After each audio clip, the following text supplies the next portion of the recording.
Hello, I'm Jessie, and welcome to Art of Inclusion, a journey beyond barriers.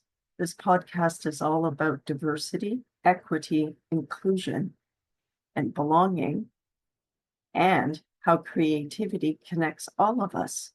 Please enjoy our podcast.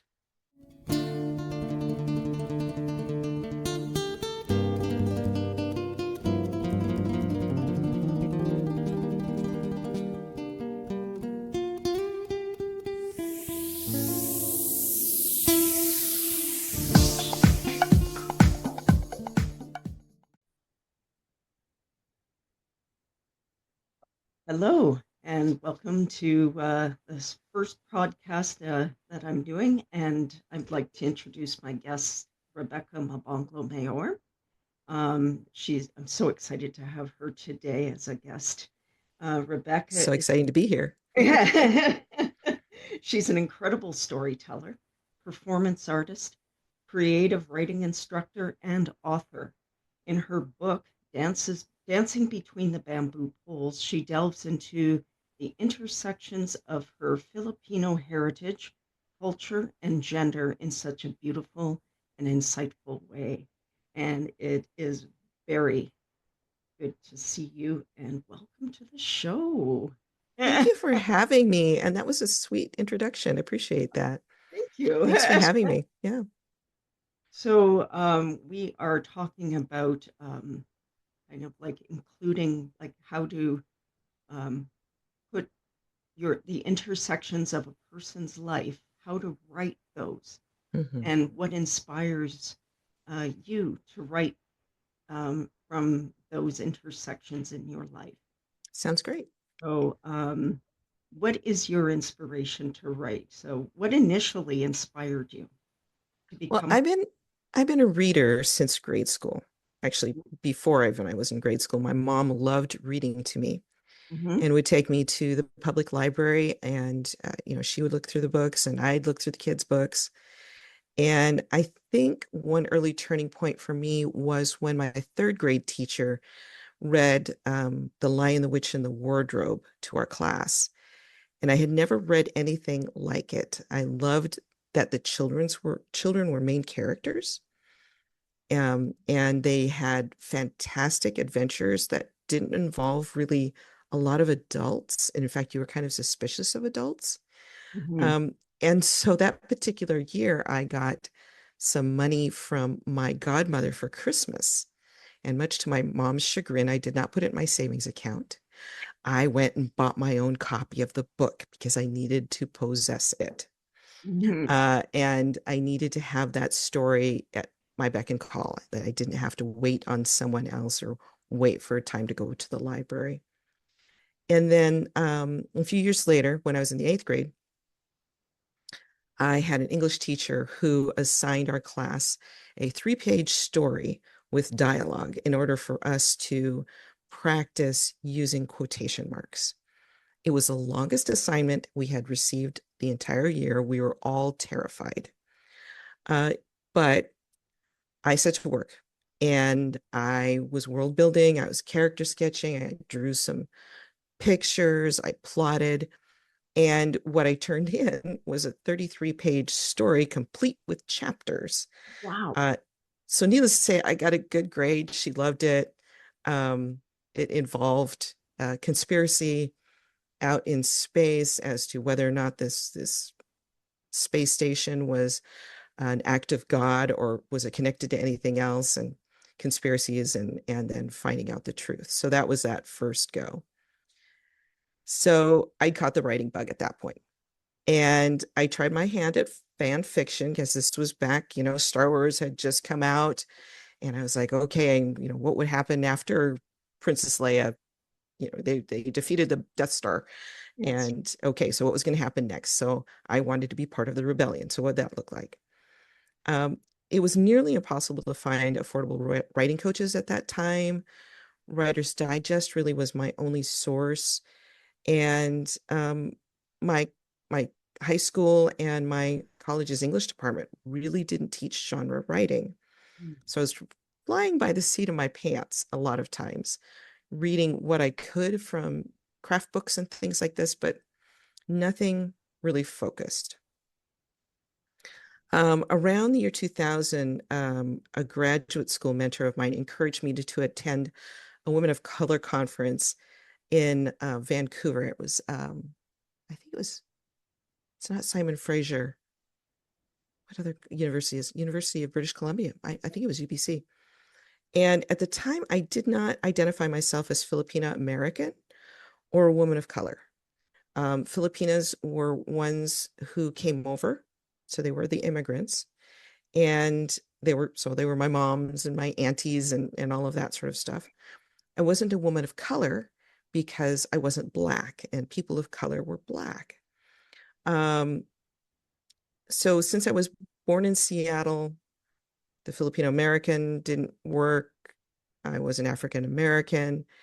And while I was at this conference, I suddenly realized that I had been oppressing myself, judging myself as outside of the designations because of internalized prejudice. It's one of the ways that dominant cultures will erase cultures, is just to say, oh, well, you don't look like that. The common phrase I heard was, well, your English is so good. So I didn't imagine that you were Filipino. Yeah. And so, but what I came away from that conference is this understanding, no, I am Filipino American and I have a story to tell. I don't have to retell other people's story. Of course, my mom and my dad had told me stories about when they're growing up during the Japanese occupation in the 1940s, mid 1940s, when they were about 6 years old. So their experiences always looked much bigger than mine. And so I didn't feel like I could tell those stories. Then I started attending conferences. I went to AWP that year, and I met a whole bunch of Filipino American writers, Patrick Rosal, Oliver de la Paz, Evelina Galang. And I was like, wait, there's more than 3 of us in the country? Because, the stereotype is that Filipinos go into medicine and you'll find them in every hospital, right? And then none of them are writers. If you want to live, you don't become an artist. You don't become a writer. So to find all these people doing it quite well and admirably, even though I had never read them before, I could really tell that they were good writers. I started to take a look at my own response to my culture as something that I could write about. And so I was curious, because what I tell people is that I don't look at myself. When I'm out in the public, I don't see myself. Everyone else knows I'm a woman of color, but I don't. So then I got curious about, so what do I look like? What makes me look the way I do? And so I was pretty sure I would get things wrong until someone pointed out that I was telling my story, not the story of all Filipino Americans. Certainly not, because the experiences of Filipino Americans in California, New York, suburb versus city, all of those things, that's what makes the stories unique. And so my story was unique. The other big influence was performance storytelling. I know that cultural values are embedded in folktales. That's the way they endure from generation to generation. And what better way to learn those values about the Philippines, from the different linguistic groups in the Philippines, but except by learning the stories and to see what values survived, knowing that a lot of the stories that did survive had to get past the American government, Christian and Catholic churches, all of these things. But at least it was something. It was something that I could look back on. And what I found I performed for about 10 years. What I found is that I could flex the stories depending on where I thought the story needed to touch the audience. And I'd say that performance storytelling really taught me a lot about paying attention to audience. And sometimes it was about entertaining. If it was a mixed group, especially if you had kids, you got to be entertaining or else you don't want to bore them.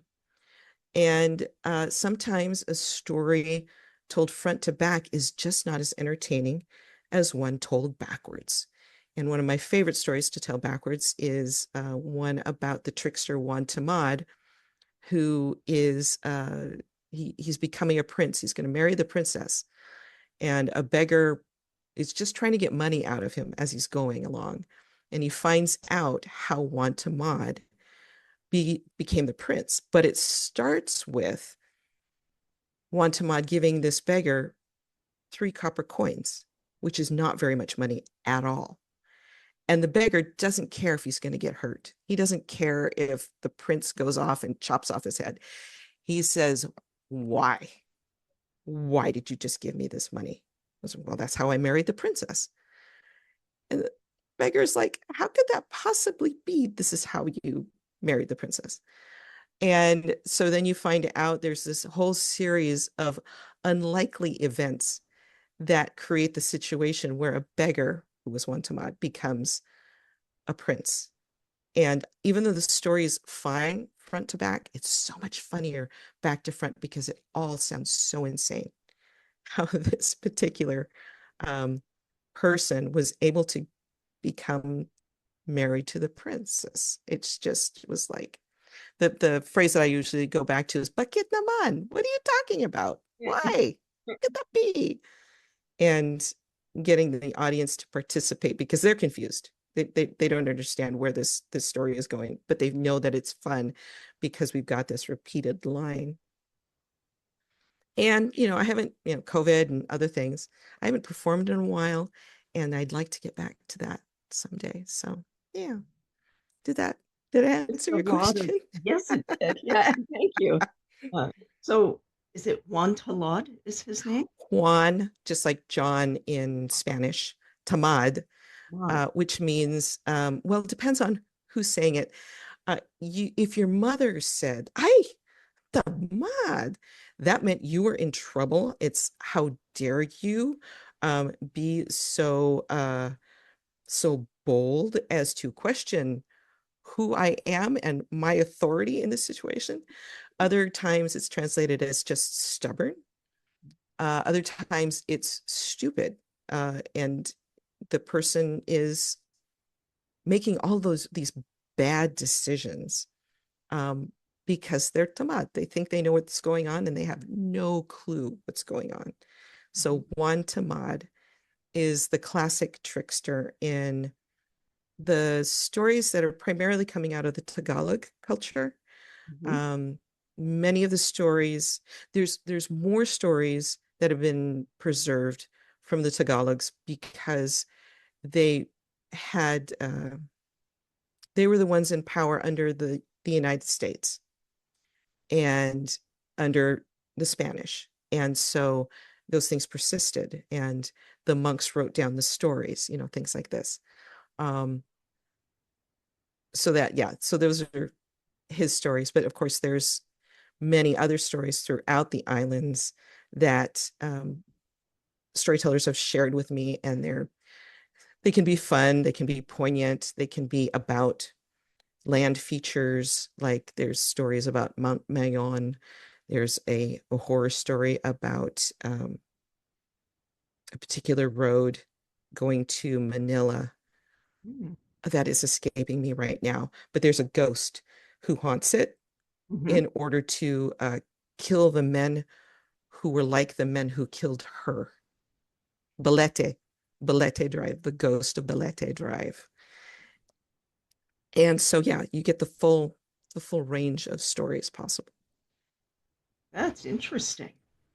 Ah, I love that. And when you were talking about, if your mom says that wantamad to you, that you are in trouble, because it just brought to mind like just a bit of a um, recall for me to recall going to a church in Thailand Mm. and noticing that even the Thai mothers give their kids a special look, just like our mothers do when we're acting up in church.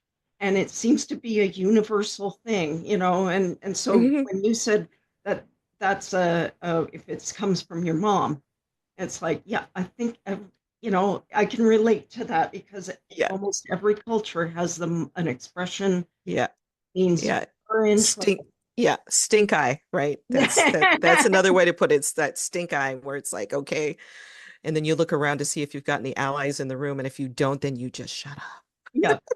And I remember, like the looks of the mothers, and it's usually, and I noticed it was the same expression my mother would give me. It's this,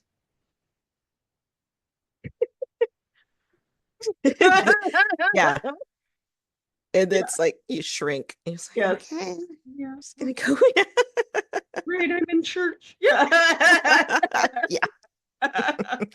Oh, definitely definitely happen in church for sure, Yeah. for sure. Yeah. Um, so what motivated you to pursue your master's degree in creative writing? Well, back in the day, I graduated high school in 1983. Yes. And so the acceptable path for my family was to go into the sciences. The preference would have been for me to go study to be a doctor. If I couldn't be a doctor, then I would go into business. Um, I didn't want to do either one of those, but I kind of hedged my bets with science. I liked Carl Sagan. I liked the way he talked about science. And so I pursued a physics degree. Mhm. Yeah. And about, my third year, thermodynamics, linear algebra, plus the fact that there really wasn't a lot of support for minorities at the college I was attending. Yeah, I basically watched my GPA drop from honors all the way down to 2.1. And I said, okay, we're done. Mhm. And so I was just a few credits short of graduation, but I think deep down inside, I knew this was not what I wanted to do. And so I quit. I did find though that I liked taking the creative writing classes. Any chance that I had to do what I did when I was a kid and just write stories, it was fun. So you really can't get good writing classes, at least at that time, outside of being able to go to a big conference like Writer's Digest would put on, or take some classes at the college level. The thing, though, is that at that level, it's all about literature and literary critique and all of that stuff. Mhm. But still, I wanted to get those classes. And through various circumstances having to do with moving to Hawaii from Idaho and then moving back, the only way I was going to be able to get creative writing classes um, at Washington State University, no, sorry, at Western Washington University, was to get my master's degree. And so I was brought in provisionally. I wouldn't be surprised if at some level I was like a minority, not so much higher, but admit. But they weren't sure that I would actually make it. You, that was the sense I got. But I was so happy. I was talking with writers. I was reading cool stuff. I wasn't doing anything with science fiction or speculative fiction, unfortunately. But it kept me going. It kept me going. And I graduated from that program with honors. Now, the next step was finding out, oh, hey, I've got a degree that I could be teaching college and starting to apply for colleges, English programs. But then finding out that just a master's degree in English wasn't going to get me a teaching job.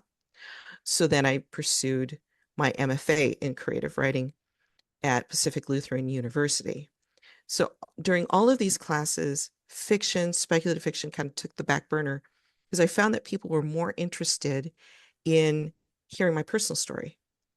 What was it like growing up during the Vietnam War, during the fish wars? What was it like to hear the stories of being 6 years old during World War II? What was what like? What was it like? What was it like? And so that's what I focused on. I figured, okay, well, I'll just keep going on this. And it's taken me until, well, just before COVID, when I really started going back and saying, okay, let's get back to the basics here. Let's get back to science fiction and fantasy. But yeah, that's how I ended up in getting my master's degree. It was totally practical, having to do with a job. I wanted to get a better job. So I've heard it's very hard to get the MFA too. That it's really they work you really hard to get that. Yeah. yeah, it really, excuse me, really depends on the program. Um, Mhm. I would say if anyone was thinking about going into an MFA program, to definitely look at the faculty and see if they're people you would want to work with, as opposed to what are the requirements. The reason why I say that is because if you are able to attach yourself to some faculty members, they will bend over backwards to help you get through, Mm. because they can see the passion, they understand the passion that you've got, and um, they will advise you in ways that sometimes another program that's not necessarily invested in a student would do. Mm. And so, and it's much like if you were ever to try and publish with a journal or try to publish with a magazine, you look at who they published before to see if your stuff is similar. Not that it has to be the same, but it's just similar. And that way, you know that kind of the aesthetics of the publication is something that comes naturally to you. So yeah, MFA publication, they're very, very similar in that way. Yeah, and that's such good advice. It's like who's on the faculty and what are their interests and do I want to work with them? What are they actually like? You know? Exactly. Yeah, Exactly. good advice. I'm here for So, you. um, how did getting your MFA shape your voice? Mm, that's an interesting question. I think the first thing is that it gave me confidence that my story mattered. Mm. I was definitely raised with the sense that my story didn't matter. Everyone else's story mattered. I needed to pay attention to everyone else's story. If you'll notice, Filipino-American history is not taught typically in schools, and more now than in the past, but definitely not when I was growing up. So these things influenced me in the sense of they're not there, right?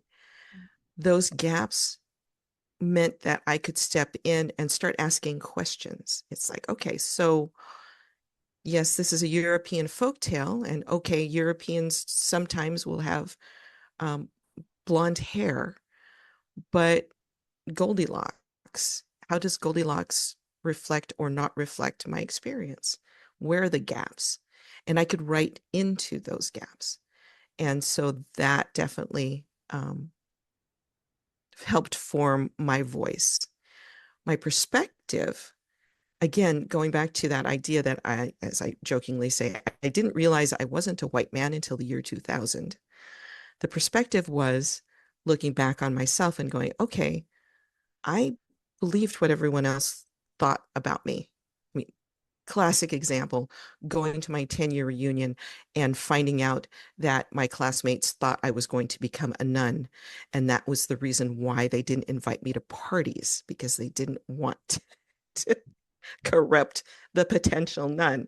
Okay, so that's an outside perspective. I had no idea. I thought I was just being me, and they thought I was kind of a goody two shoes, right? So taking a look at, so what does it mean to be me? What does it mean to have grown up in these ways. And how does that connect with other Filipinos?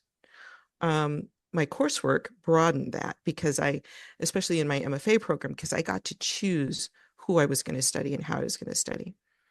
And so even though I was struggling against the model minority and visible minority tropes that existed for decades, um, and that I was surprised that anyone even cared, I could see where, okay, just because we were visible does not mean that we don't have a good story to tell.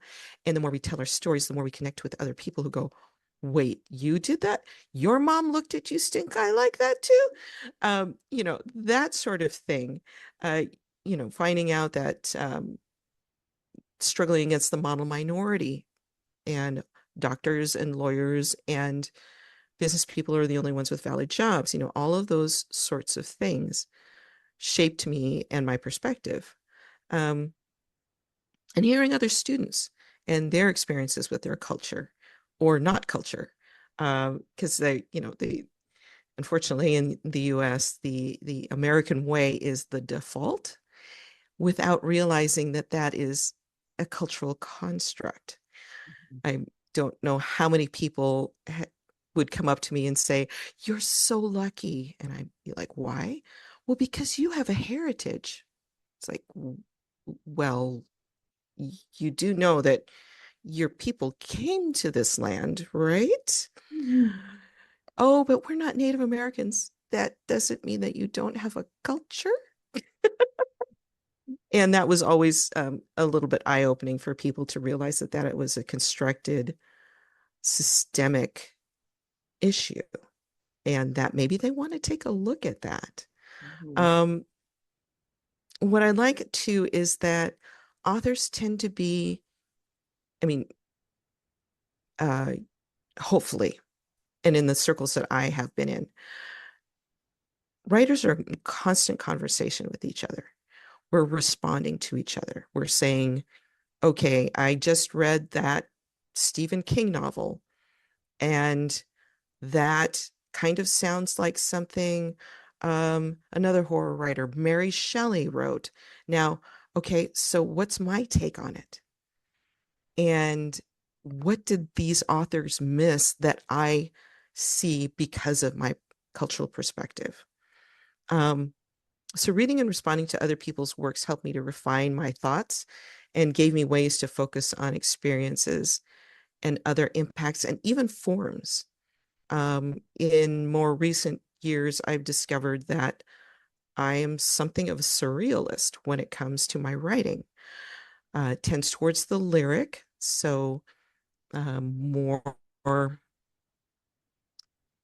more concerned about the senses than than about what's happening in the moment, as far as plot and advancing the plot and how those senses, those observations build on each other into a theme.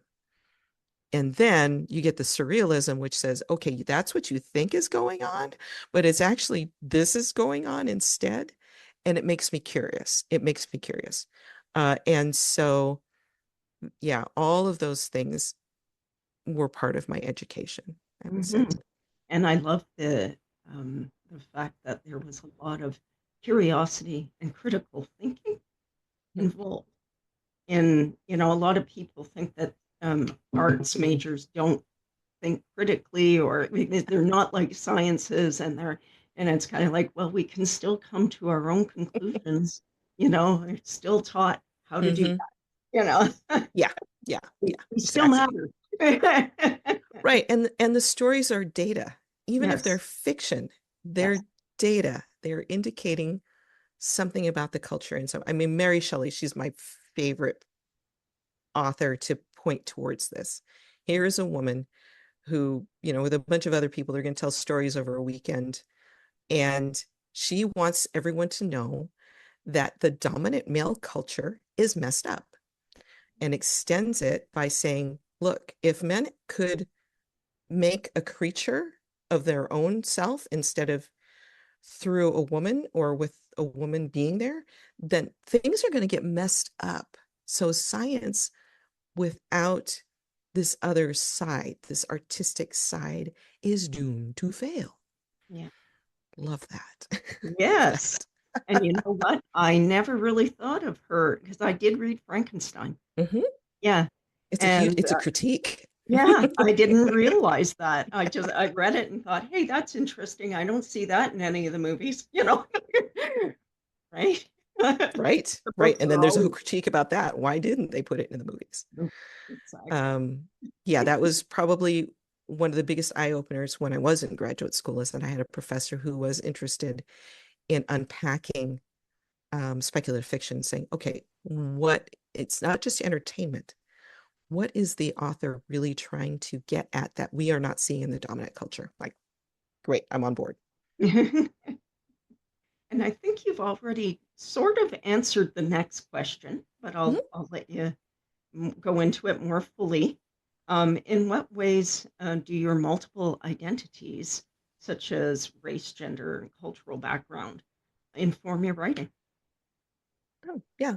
Um, I think it's an unconscious impulse for the most part. And I think that's true for a great many artists, whether or not they are um, writers, uh, because it's an impulse. There is something that needs to be expressed, right? So it starts from there. The next thing is that I want my expression to be as authentic as possible, even if it's speculative fiction, you know, there is going to be an authenticity, a consistency that I want to achieve. Um, Character development is very important to me. I want to see where this character's arc is. Where does she start and where does she end up? And what what happens that makes her change, right? Mm. Um, so one moment my Filipino heritage will inform my writing, the next my personal history will, and its context. Um, so what's happening right now. Um, Hopefully this is a spoiler alert for anyone who's not watched The Voice.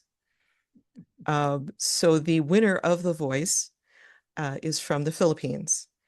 And so what does that mean? What does that mean for us as an expression of art in the popular, right? Uh, this is a man who works in a hospital, or at least worked in a hospital until he won the competition. Um, doesn't have to do that anymore. And so what does that mean?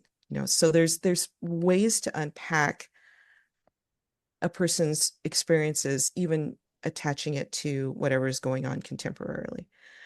Um, I sort of hinted at, I'm more focused in my science fiction, speculative fiction on how characters interact with each other.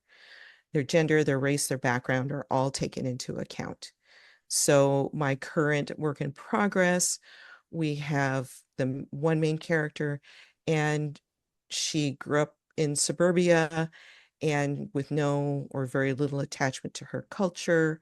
She's dating a guy from the Philippines who just sees America as the ticket to wealth, doesn't want to have anything to do with the Philippines.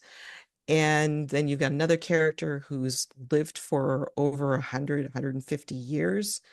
Um, and then another character who's supposed to be a myth, who's actually interacting with everyone and is messing things up to the point where the land spirits are like, no, this is not what we're going to do.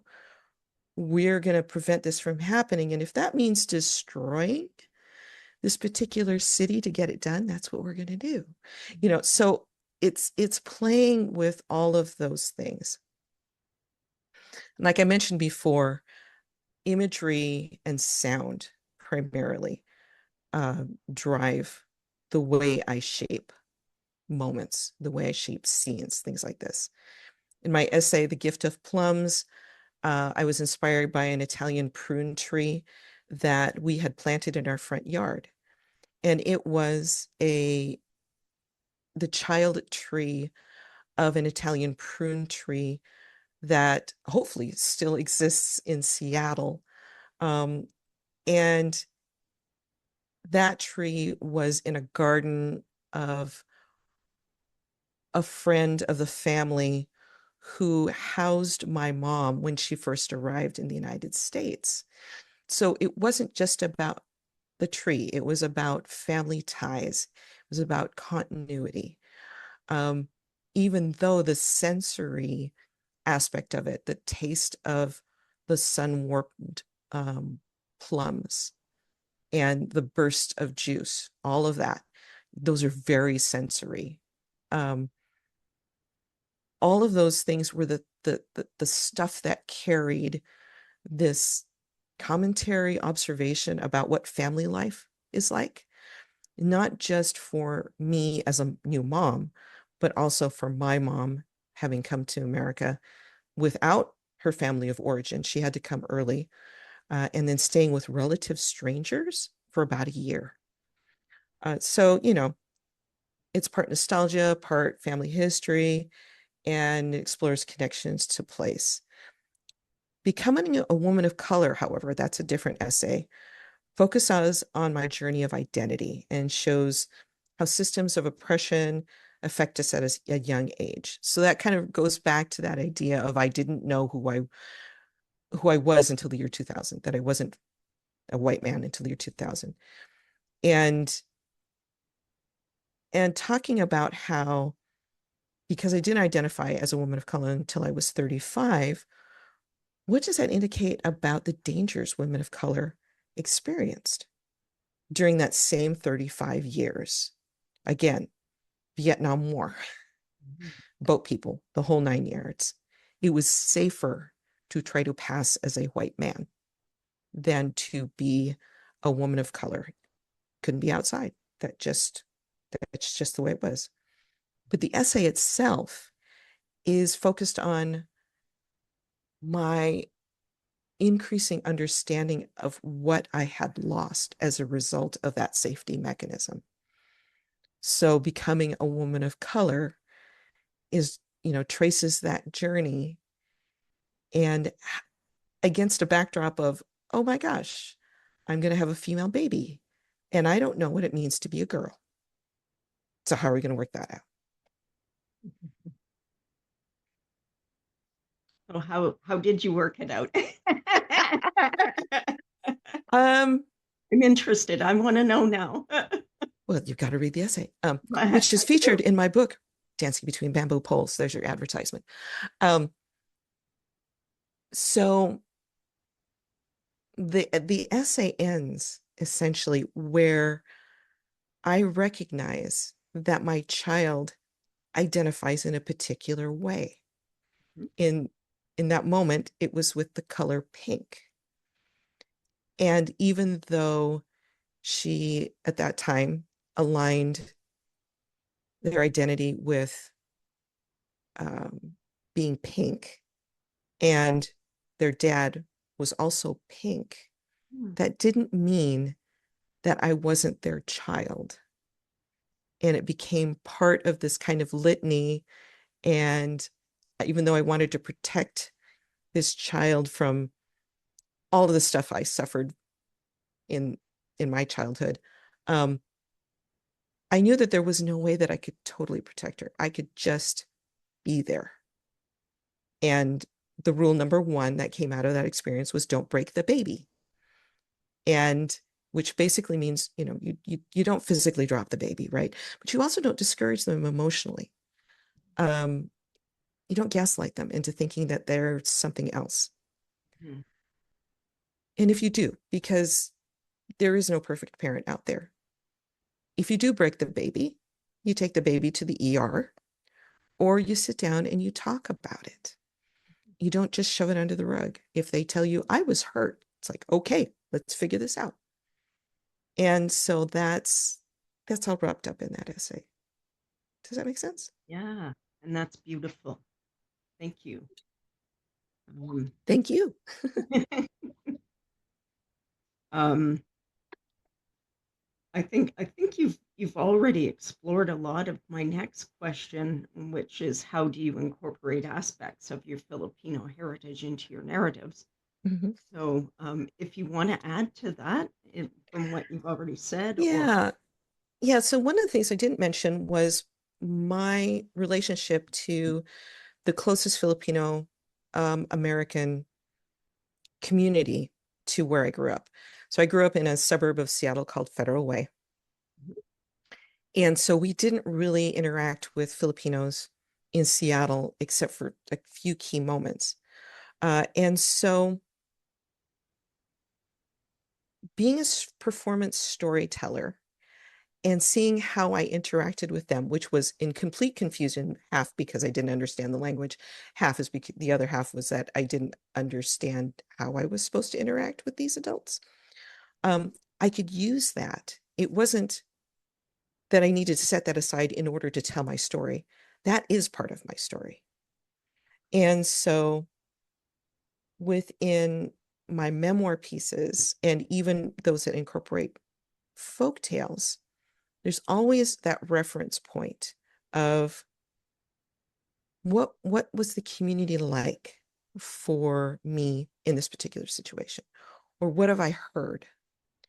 Um, and then as far as the science fiction, the fantasy, I lean into stories that aren't typically seen in the mainstream. So like the Wantamad story that I just told you about, that's not one you're going to see even in children's books. There's another Wantamad story where he is so irritating to the village head, the Datu, that he gets thrown out and says, the Datu says, you will never, ever set foot on my land again, or you will be imprisoned. And Wantamad comes back standing on a mound of soil that he has purchased from a farmer, and the farmer is wheeling him into the city on top of this soil that he had bought. And of course, the guards are there and all, and the Datu's like, how dare you? He's like, well, this is my land. I bought it. And it turns it over. So what if Wantamad was an alien and for whatever reason ticks off a government and gets thrown off the planet? Mhm. Okay. But then he comes back and has this story of, look, I just went to the moon and I just got some moon dust, and y'all claim it, but it's all on its own. And I'm here. It's my spaceship is made out of moon dust. And so you have no say. Um, so all of those things are about what if. The novel in progress is about what would happen if spirits from the Philippines who came over with the immigrants encountered the spirits of the land. What would happen? How would they react to each other? And like I've shown, I'm most drawn to stories of cleverness, where the Mhm. characters are underestimated by those who are in power, and they upturn the social norms and show that there is another way to be that's more open, more inclusive. Uh, so those kinds of things run through my fiction, nonfiction. My themes have to do with like belonging, loss, regaining identity, importance of wonder. And I think that comes out of that lyricism of really attaching to the senses and attaching meaning to those descriptions. Because when you're in a state of wonder, you don't assume you know everything about the spruce tree. The spruce tree could be a tree, or it could be something more, or it could be something less. We just don't know. And that's what I love about speculative fiction. The surprise is always around the corner. Yes. Yes. And the corner is closer than you think, typically. Yeah. So now we thought we would do some improv.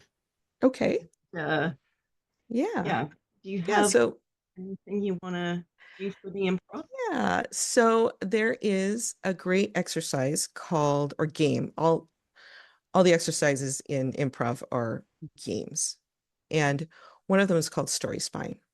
Okay. And what's great about Story Spine is that it creates this backbone of a story. So if I were to ask 10 people, tell me the story of Little Red Riding Hood, they may all put their own little embellishments, but you have to have a little girl who wears red, who goes to visit her grandmother, and there has to be a wolf. Those Yeah. are like the minimum. Story Spine does the same thing. So we start with Once Upon a Time There Was, and usually it's a being of some sort, and you name it. And every day that creature did something until one day. That's the change moment that happens. And because of that, there's these consequences until one day the character makes a choice. And because of that, um, things shift. So in that transformational moment, things shift. And from then on, things are different. So going back to the Little Red Riding Hood, once upon a time, there was a little girl named Red, and every day she went to visit her grandmother until one day she encountered a wolf. And because of that, the wolf eats the grandmother. And because of that, Red meets a wolf dressed up like grandma. And because of that, she begins questioning until it's finally revealed that it's not grandma, it's a wolf. Some versions, she goes running out of the house, goes, finds a woodsman who comes back and chops him into little pieces. Yes. Um, other versions, push him in the fire, all of this sort of stuff. There is a version out there in an animated movie where it turns out that grandma's actually a secret agent. I wish I could remember the name of it, but I can't remember it off the top of my head. So everyone has this part in this story, and even though we think we know what's going on with the story, other things are happening. It's always so much fun. Okay. So let's give it a shot. Okay, I'm game. Let's Your do game? Okay, so let's this. start with Once Upon a Time There Was a Girl with golden hair. Once upon a time there was a girl with golden hair, and every day, what did she do? She got up and took a walk. Once upon a time there was a little girl. Did we name the little girl No, we with didn't. golden hair? No. What is the little girl's name? Why don't we call her Goldilocks? That's easy to remember. Goldilocks. Okay. Once upon a time there was a little girl named Goldilocks with blonde hair, golden hair, and every day she went for a walk. Hmm. Until one day, what happened to her? Hmm. She came upon a house. Oh, she came upon a house. Okay. And what happened at that house? Hmm. She decided to go exploring inside the house. Inside the house. Okay. Once upon a time, there was a little girl with golden hair called Goldilocks. She came upon a house one day while she was walking and she decided to go inside. And because of that, She found food on the table. food on the table. And Yeah, because of that, she ate all of it. she ate all of it. And because of that, Her stomach grew large. and because of that, She couldn't escape. oh, she couldn't escape. No, Okay. the house. She was No, too no. wide to go through the door. And then something happened that Yes. she chose to do. What does she choose to do to change her circumstance? Hmm. She decided she would go through the door sideways. She went through the door sideways. So once upon a time, there was a little golden haired girl called Goldilocks. And every day she went for a walk until one day she came upon a house and she decided to explore inside. And because of that, she found food. Mhm. And because of that, she ate it all and got a very big stomach. Mhm. And because of that, she couldn't get out of the house until she realized she could turn sideways and go out the house. Mhm. And ever since then, how has Goldilocks' life changed? Hmm. Let's just say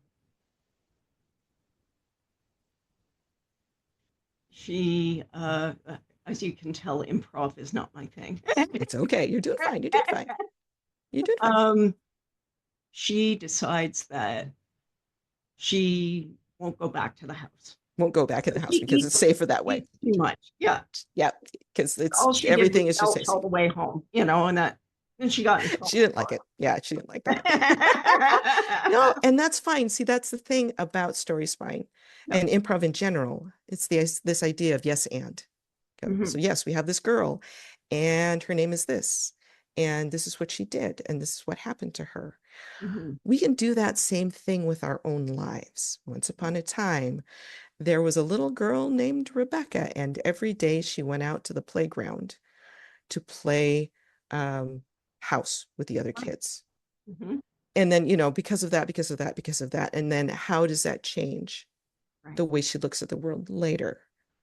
Hmm. And so that becomes the story. And what's fun is that to take the story spine and then you apply it to the next movie you see.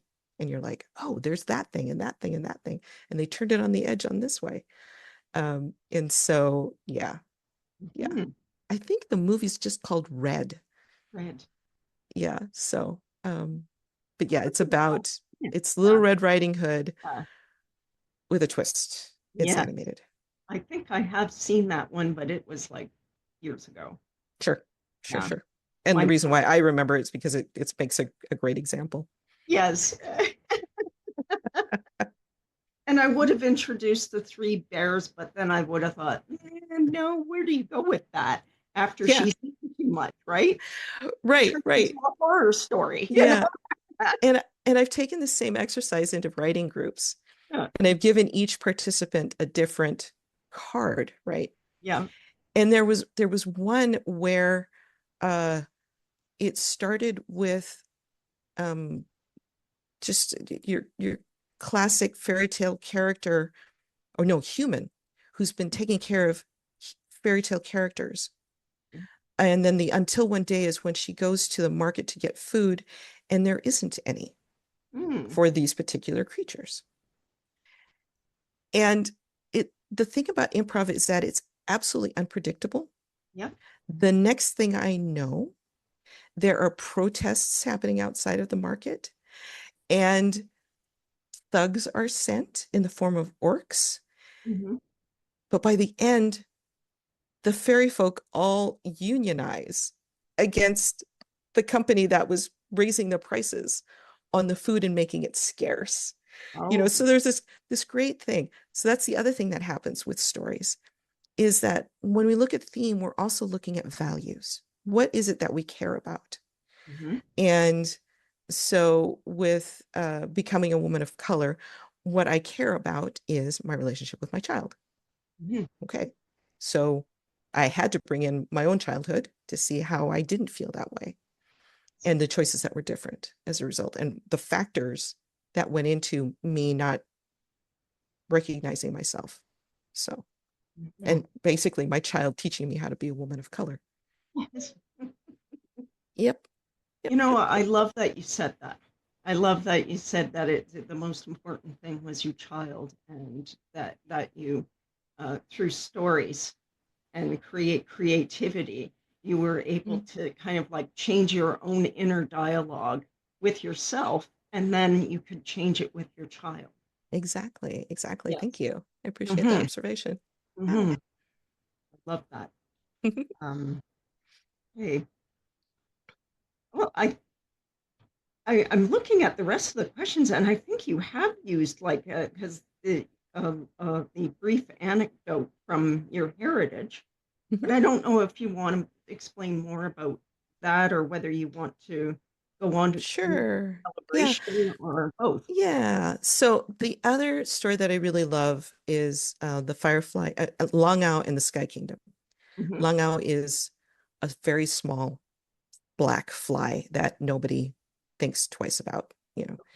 And when the king is angry because he believes one of his rings has been stolen, everyone's like, Long Ao, don't worry, we'll take care of it. You're too small, you're too black. It turns out that she can see what no one else can see, which is that his the ring that he's missing is actually hooked on the peak of one of his crown, part of his crown. And the king is so happy that he plucks a star out of the sky and puts it on her back, because what she wishes for more than anything else is to be able to see at night. And she wants to be able to see the bats, and she wants to hear them sing and all of this. She can't, because she can't see them at night.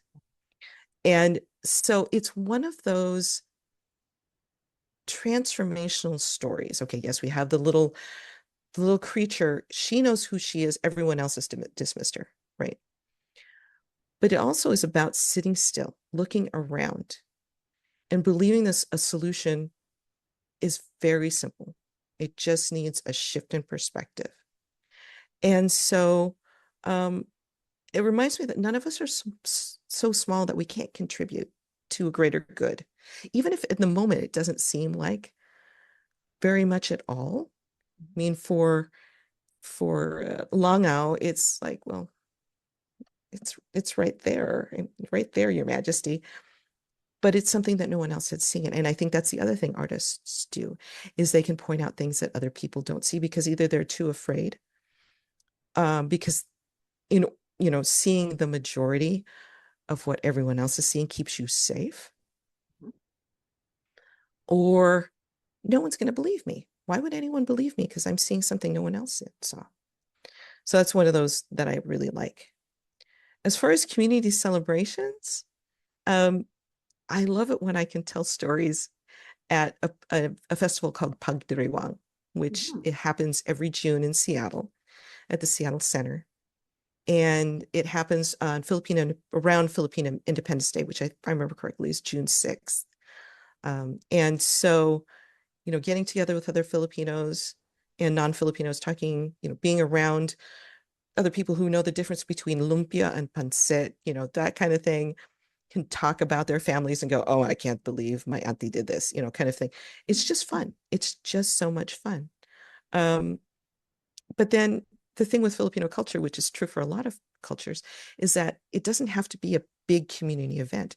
Community is your family, your friends, whoever you gather around you to celebrate being together. Potlucks are probably the best example of celebrating being together. And so that's those are the kind of celebrations that I look for. And unsurprisingly, food is a great feature. And so when I share food with my friends, and they get curious about it, like they've never had adobo before, well, I can tell the story about vinegar and the Spanish influence and all of that sort of stuff, if I want to, if I think that they're open to that. But sometimes it's just serving the food, there's that. Sounds good. Yeah, I mean, there's no um, nothing quite so special as coming together and having Exactly. food together with people that you Yeah. enjoy the company of. Yeah. Yeah. And that's that. I mean, talking about potlucks, that really is intersectionality, right? Yes. You don't know what's going to be on the table. You just know Exactly. everyone's going to try their best to serve really good food. And Mm-hmm. you might get some competition and maybe some arguments over that's not really authentic. It's more like this.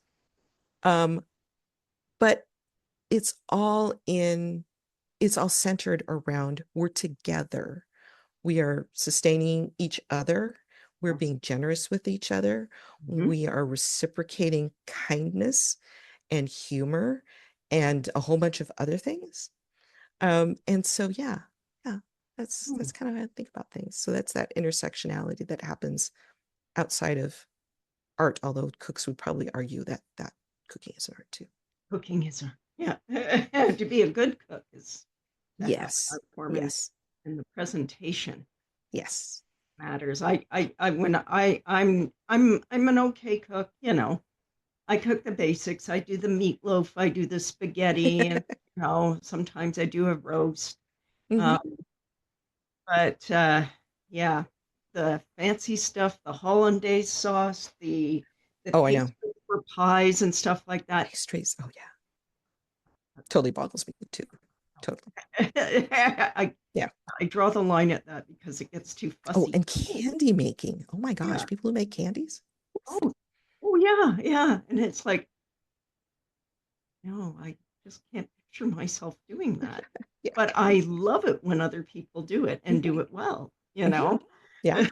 Yeah. Perfectly willing to be that taste tester. Yes, absolutely. Be the first one in and then just like that Mhm. Goldilocks, Yeah. Yeah. Exactly. have to walk Exactly. sideways through the door. To get through. I love that. I love that image. It's so clear. It's so clear. What is your advice for emerging writers who don't, Honor. maybe they don't Yeah. have intersectionality? Can you speak to that? Well, that's the thing. We have intersectionality all around us. Mhm. It is a dominant narrative that says, no, no, you're, as we would say in the United States, you're white bread American. We'll put some butter on this, and that's as tricky as it gets. No, that's the thing. It's turning around and saying, look, first, I have a story. I have a story that's mine, and it is worth retelling, even if it's hard, even if it seems super silly, even if it seems like it doesn't relate to anything. It's still your story. So honor it, write it. Mhm. It might be scary to do if the experiences were dismissed by elders, those in power, all of that sort of stuff. It takes a lot of courage to put your story out there in words.